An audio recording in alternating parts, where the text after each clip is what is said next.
Happy Tuesday po sa lahat ng patuloy na nakatutok, nanonood, nakikinig sa TSCCFI Morning Tilaok. Ako po muli si Rondy Maano at ang ibabahagi ko po sa inyong lahat ay magmumula po sa Book of 1 Thessalonians chapter 3 verse 2. Sinasabi po dito, "We sent our brother Timothy to you. He serves God by spreading the good news about Christ. His mission was to strengthen and encourage you in your faith." So meron ka po bang kilala na kapag pinanghihinaan ka ng loob ay palaging to the rescue, to encourage you, to uplift you?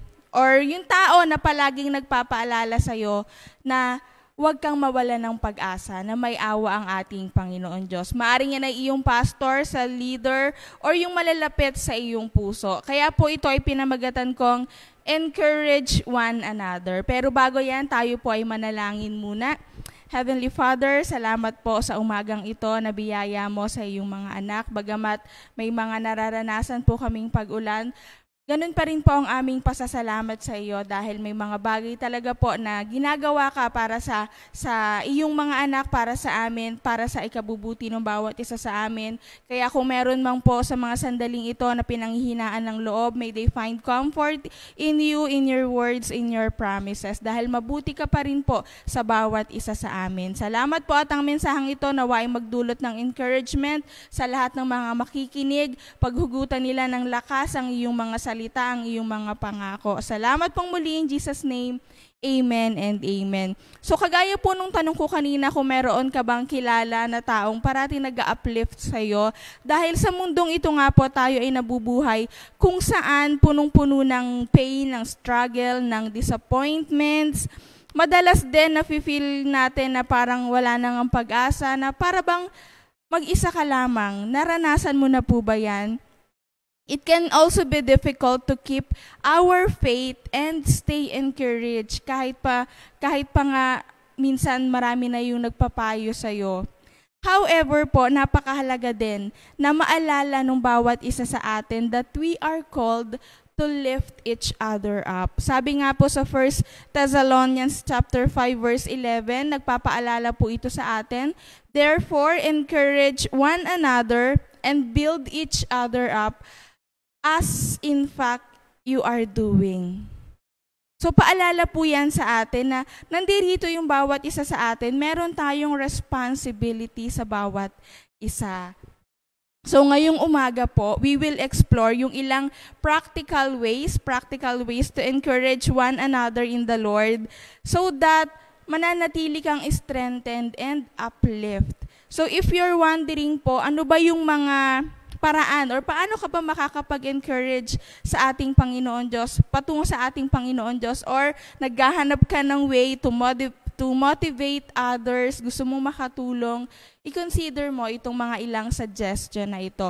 5 ways to encourage others in the Lord. Number 1 po, unang-una, make a personal visit and listen to them actively. So, sa panahon ngayon, napaka-convenient na po, 'di ba, ng text, call, chat, ng video call, yung mga iba-ibang ways para makakonect tayo doon sa taong gusto nating tulungan, gusto nating i-encourage, pero kapatid, nating bits being present pa rin.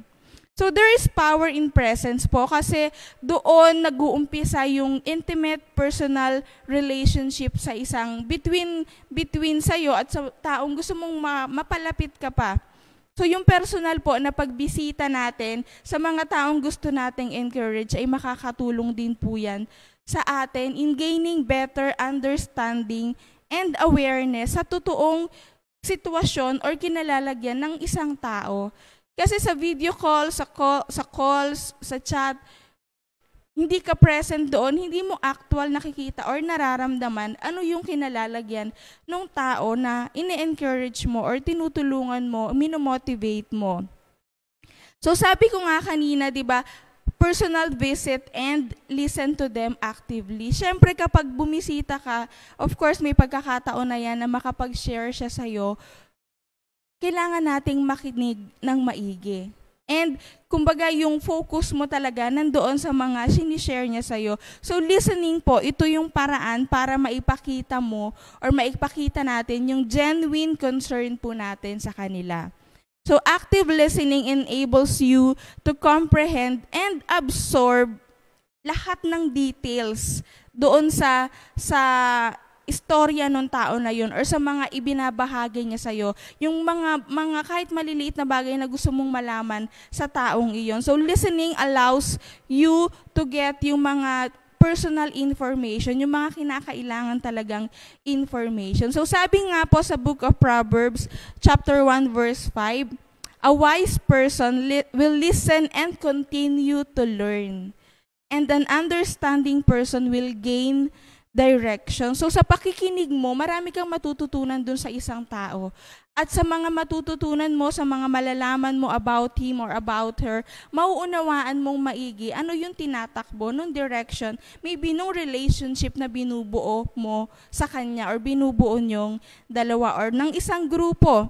So, pag nakikinig din tayo, sikapin natin na hindi ka nag-i-interrupt. Diba? Kasi interruption in conversation will destroy trust.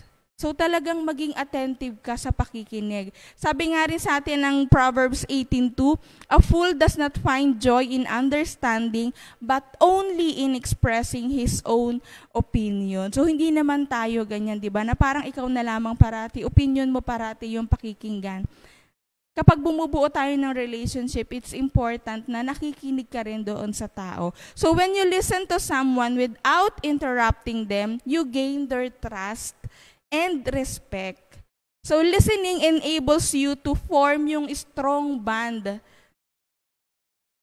mula sa iyo, mula sa kanila. Yung strong relationship mo mabubuo, and it will encourage them na mag-open pa na para mas makilala mo pa sila. So pangalawa po, compliment them. Huwag tayong maging madamot, 'di ba? Sincere compliments make us feel valued and appreciated. Kahit nga ikaw pag nakakatanggap ka ng compliment, 'di ba? Feeling mo mahalaga ka, pakiramdam mo na a-appreciate yung ginagawa mo. So complimenting others increases their willingness to cooperate and collaborate with you.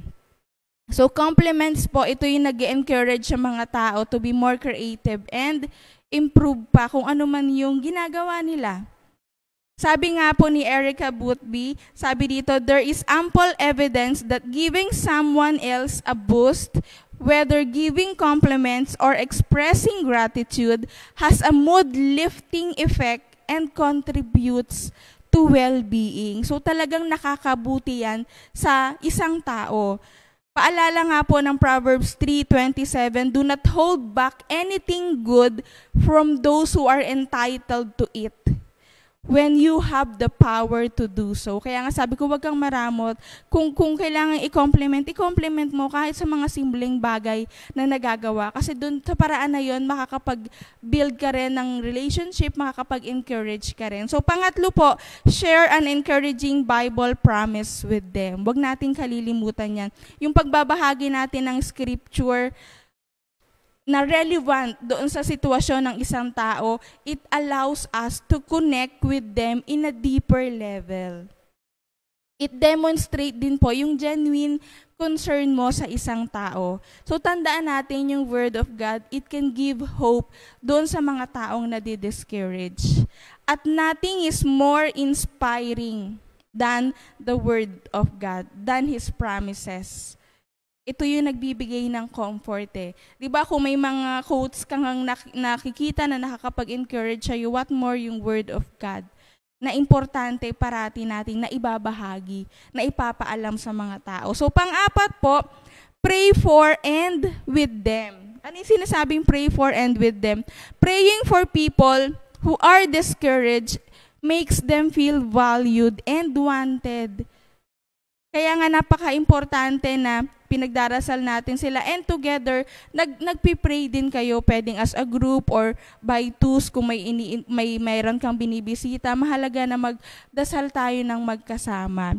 So when we pray with them, they are reminded that they are not alone. dun sa struggle na pinagdadaanan nila. Kapag sinasamahan mo silang manalangin, dumulog sa Panginoon Diyos, hindi nila mararamdaman na nag-iisa lamang sila. So however po, hindi naman natin sila pinagpipray para lang din na ma-feel nila na they are wanted and they are loved. We pray because naniniwala tayo na ang Panginoon ay nakikinig sa ating mga panalangin at tumutugon sa ating mga panalangin. So therefore, pray for your friends, for yourself, for your loved ones, both in their presence and in their absence. Napaka-importante ng prayer. At maaring ikaw yung magiging way upang yung panalangin na ninanais sila or hinihiling nila sa Panginoon ay makarating sa kanyang trono ng biyaya. So lastly po, number 5, check on them regularly. So when we visit, when we pray with them or we pray for them, for those people na dumadaan dun sa difficult days of their lives, wag namang sanang matapos doon, kapatid. Baka iniisip natin na kapag napuntahan mo, nabisita mo, napag-pray mo, doon na natatapos yung pag-minister mo sa kanila, sa pag-pray sa kanila. After that po, baka you don't bother to check on them. So napaka-importante pa rin to check on them regularly. Kasi hindi naman natatapos yan sa isang beses na pagbisita or isang beses na pananalangin mo or pagpipray mo para sa Kanya. Tandaan natin na yung pagbuo natin ng relationship with others, tuloy-tuloy na yan, kapatid. Kapag inumpisahan mo, tuloy-tuloy na yan. Yung pag-make disciples, yung pag-connect sa mga tao, tuloy-tuloy na yan hanggang sa pagbabalik ng ating Panginoong Diyos. So, maging ready ka parate, maging always available ka para dun sa mga taong tinutulungan mo, ini-encourage mo na talagang maging malalim pa yung faith nila, yung pananampalataya nila sa ating Panginoon. So again po, ano yung 5 mga paraan or ways to encourage po yung mga tao na maaaring nasa paligid natin. Maraming paraan pero ito po ay 5 pa lamang. So unang-una po, make a personal visit and listen to them actively. Tandaan mo, walang intimacy sa video call, sa chat, sa text, sa call. Pangalawa, compliment them, huwag kang madamot. So kung may mga nakikita kang mga dapat i-compliment, gawin mo. Pangatlo, share an encouraging Bible promise with them. Huwag mong suluhin yung pangako ng Panginoon dahil ang pangako niya para rin sa mga tao na nangangailangan din naman, kumbaga, makakatulong siya sa pag-lift up. Pang-apat, pray for and with them. Ipagdasal mo sila at magkasama pa rin kayong manalangin. At pang-5, huwag mong kalilimutan, check on them regularly pa rin. And let us encourage one another and build each other up in the Lord. Kaya tayo nandito, may responsibility tayo sa bawat isa. Kaya po ang prayer focus natin, prayers to all believers to strengthen their faith and be encouraged by the Word of God. So let us pray po. Heavenly Father, salamat muli sa iyong paalala sa bawat isa sa amin, sa isang mensahe para sa bawat isa sa amin na meron po kaming responsibility with one another, and that is to encourage, to uplift one another, dahil may mga pagkakataon po na nararamdaman namin na nadi-discourage kami, nalulungkot kami. Meron kang mga inilagay na tamang tao over us to encourage us, to lift us.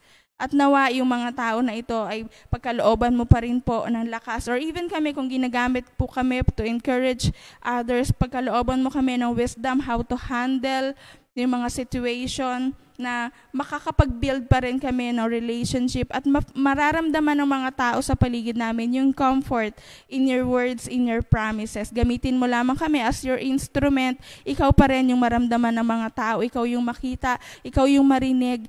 Lord, ikaw pa rin po yung pag-ibig mo pa rin yung maramdaman nila through us. Kami po ay mga daluyan lamang, Panginoon, ang iyong mga pagpapala. Nawa ito ay makarating sa mga taong nais mo pa rin makabalik sa iyong image at makabuo ng relationship sa iyo. So wag po namin kalimutan na naririto kami upang makapag-encourage, makapag-lift up ng mga tao na alam namin na dumaranas ng maraming pagsubok. So wag naming ibaliwala ang iyong mga salita, ang iyong mga pangako. Dito kami huhugot ng pag-asa, ng lakas upang magpatuloy sa buhay sapagkat tapat ka po sa iyong pangako para sa iyong mga anak. Salamat po sa umagang ito at ingatan mo po ang lahat ng mga papasok pa lamang sa trabaho, may mga event na pupuntahan, may mga gagawin sa maghapon na ito. Ingatan mo sila at lukuban mo ng iyong banal na dugo. Salamat pong muli. Let thy kingdom come and let thy will be done in Jesus' mighty name. Amen and amen. So, mga kapatid, salamat po sa inyong pakikinig, panonood, pagtutok sa TSCCFI Morning Tilaok. So, wag mong kalimutan, meron tayong responsibility sa isa't isa, and that is to encourage one another and to lift up one another in our Lord Jesus Christ. So salamat pong muli. God bless you all.